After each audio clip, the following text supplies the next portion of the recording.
muri urwo rwego uyu munsi tugiye kuganira ku kibazo gikomeye, ku ndwara ikomeye, indwara yitwa igikara.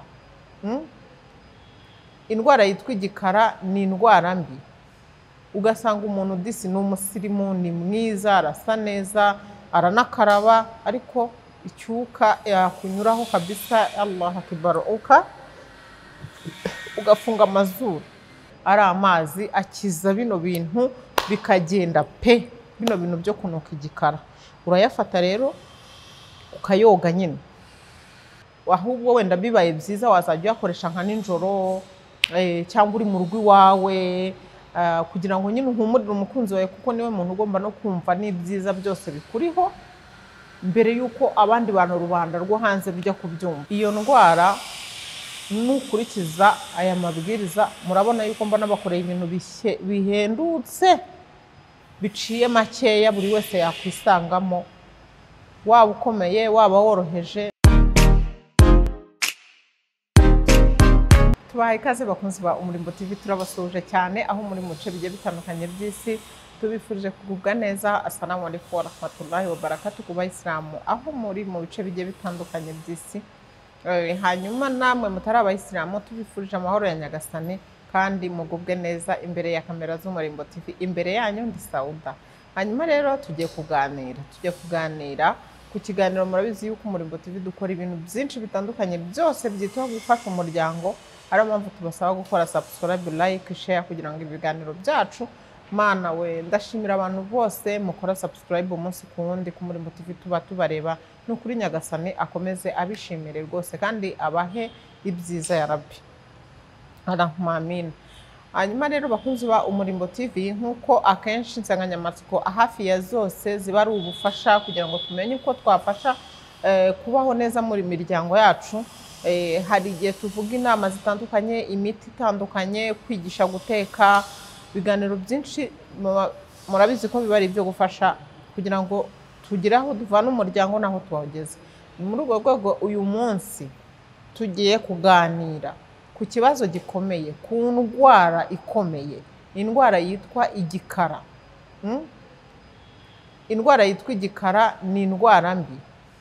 Ugasanga umuntu disi ni umusirimu, ni mwiza, arasa neza, aranakaraba, ariko icyuka yakunyuraho kabisa, Allah akbar,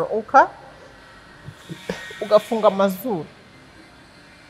Nawe ntabwo aba ari we. Uyu mubiri nyine ni umubiri ugira byinshi. Hari igihe rero uba ugira indwara y'igikara, hari igihe uba ugira noneho icyuya kinuka, biratandukanye. Iyo ugira icyuya kinuka utarwaye igikara, nabwo hari impamvu zibitera.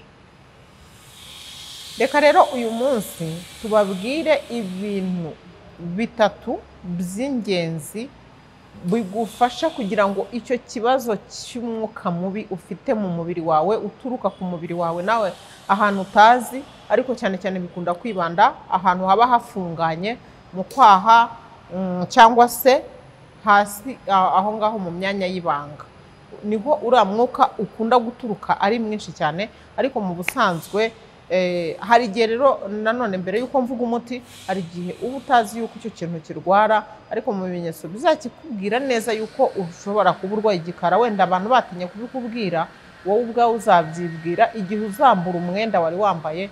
Tuvuge n'urugero, mu gitondo wagiye ku kazi wambaye umwenda, wenda ukubisemo n'agapafe, hanyuma waza kuwukuramo ugasanga harimo icyuya kinuka cyane ku buryo cyaganjije na ya parufe. Aho ngaho menya ko ufite ikibazo cyo kurwara igikara. Tubazaniye umuti rero, umuti kandi nyawo ukora pe, ikibazo kigashira bikarangira. Ikintu cya mbere kivura kunuka nabi cyangwa se kugira umwuka mubi ni indimu. Ni indimu. Ufata indimu, iriya ndimu ukayifata ukayikata n'ibikatsi byayo, n'ibishishwa, ukayikatana n'ibishishwa byayo, ukayikata duto duto. Warangiza ufite blender urayibrandinga. udafite blender uyishyira mu isekuru ukayisekura noneho wamara kuyisekura na ya mazi na bya bishishwa byayo ugafata ga twoga cyangwa se ikindi kintu wifashisha mu koga ukuba wenda ku mubiri wawe, warangiza mbere yuko ugiye kujya muri douche ugafata urwo ruvange rwawe waseye ugafata ukajya ushyira kuri ukajya mu kwaha ugakuba uhereye hano gutya hafi n'inkokora ugakuba ukamanura ugakomeza ugakuba ukazana hano nimba uri umudamu munsi y'amabere ugakuba hose, nimba uri umudamu ubwo nimba uri umugabo urakuba hose ugakuba warangiza ukajya ubifata ugakuba, wamara gukuba ugakuba hano hejuru ahangaha ku gikanu hano ku ijosi ugakuba, hanyuma warangiza ukaba uretseho iminota 2 yonyine 2 cyangwa 3 ntuzayirenze umaze kwikubaho iyo ndimu yawe. Ubwo ushobora kubikora uri muri douche nyine utegereje koga, iminota 2 ukayibara cyangwa 3 yarangira ugahita utangira noneho ukoga burundu, ukoga bisanzwe. Wamara koga ukagenda ukihanagura, wamara kwihanagura ubundi ahasigaye menya yuko uwo ari umuti wa mbere. Umuti wa kabiri rero, umuti wa kabiri hari abantu uzagora, ariko buriya ntekereza ko umuti ari umuti, nta mpamvu yo kugira ngo ukugore. Umuti wa kabiri ukora kandi neza cyane ni ugufata amazi. Urabona isafuriya iyi ngiyi twasonzemo ubugari, isafuriya usongeramo ubugari. Abantu bajya bateka ubugari nyine, hari n'abantu ngo batajya barya ubugari ariko isafuriya wasongeyemo ubugari urayifata ukayishyiramo amazi, warangiza gushyiramo amazi ukayarazamo. Wayapfundikira utayapfundikira, ariko ibyiza burya amazi mu buzima ni ukuyapfundikira akaba nyine ari safe.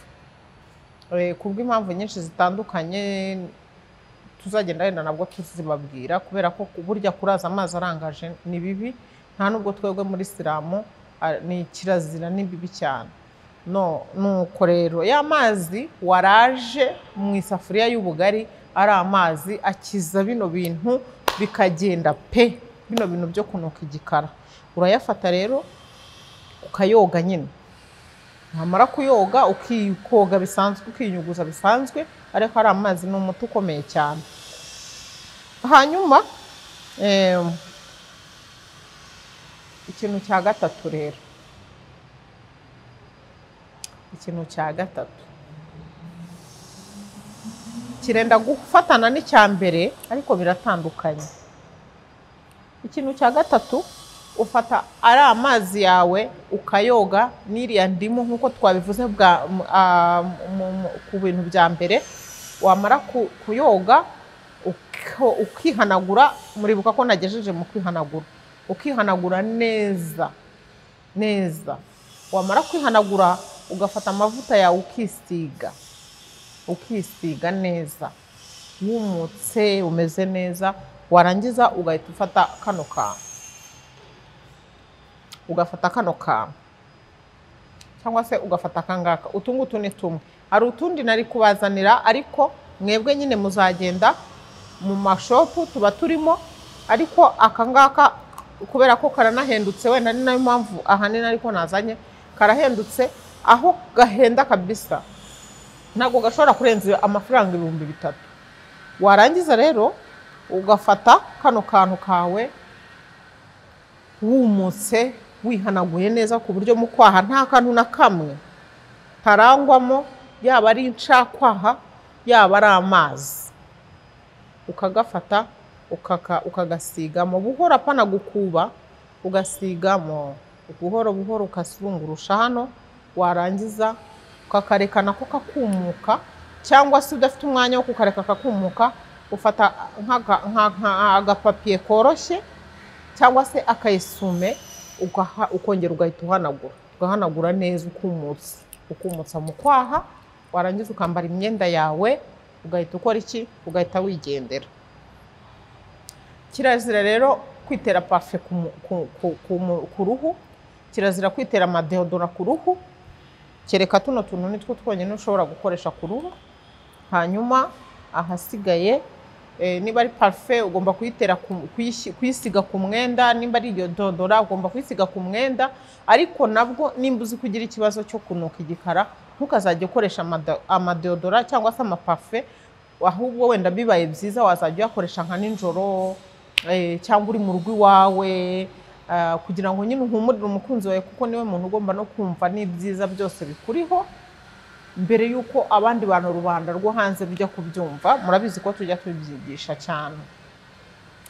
Bakunze Umurimbo TV rero, iyo ndwara nukurikiza aya mabwiriza, murabona yuko mbona bakoreye ibintu bihendutse biciye makeya buri wese yakwisangamo, waba ukomeye waba woroheje. Navuga mu ikofi, mwese mwumve yuko uba ari bwo buryo bukomeye bw'ingenzi bwagufasha gukira iriya ndwara.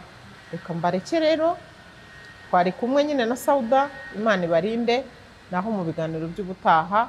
Assalamu alaikum warahmatullahi wabarakatuh. Ciao ciao ku bandi mwese musigaye.